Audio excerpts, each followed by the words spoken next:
अब हम जो काव्य पढ़ने वाले हैं वह अरुण कमल द्वारा लिखी गई है।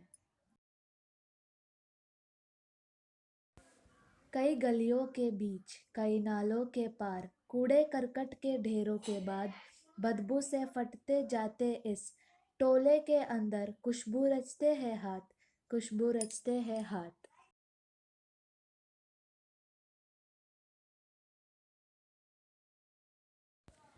कवि कहते हैं कि अगरबत्ती का इस्तेमाल लगभग हर व्यक्ति करता है।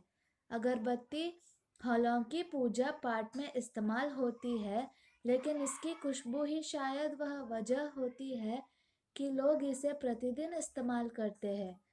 इस कविता में कवि ने उन खुशबूदार अगरबत्ती बनाने वाले के बारे में बताया है जो खुशबू से कोसे दूर है। ऐसा कवि ने इसलिए कहा है क्योंकि अगरबत्ती का कारखाना अक्सर किसी तंग गली में, घरों और सड़कों के किनारे गंदे पानी के बहाव के लिए बनाए गए रास्ता के पार होते हैं और वे बहुत बदबूदार होते हैं।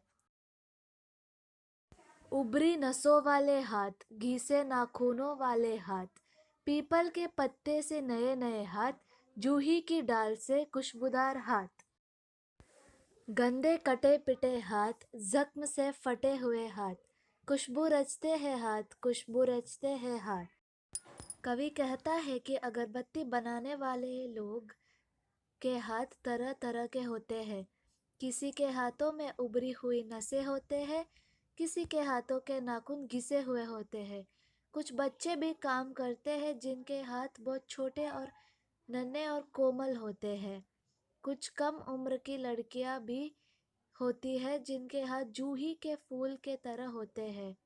कुछ कारीगरों के हाथ गंदे, कटे पिटे और चोट के कारण फटे हुए भी होते हैं। कवि कहते हैं कि दूसरों के लिए खुशबू बनाने वाले खुद न जाने कितनी और कैसी तकलीफों का सामना करते हैं।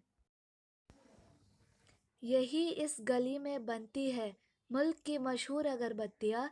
इन्हीं गंदे मोहल्ले के गंदे लोग बनाते हैं केवड़ा, गुलाब कस और रातरानी अगरबत्तियाँ। दुनिया की सारी गंदगी के बीच दुनिया की सारी खुशबू रचते रचते हैं हाथ, खुशबू रचते हैं हाथ, खुशबू रचते हैं हाथ। कवि कहते हैं कि इसी तंग गली में पूरे देश की प्रसिद्ध अगरबत्तियां बनती है।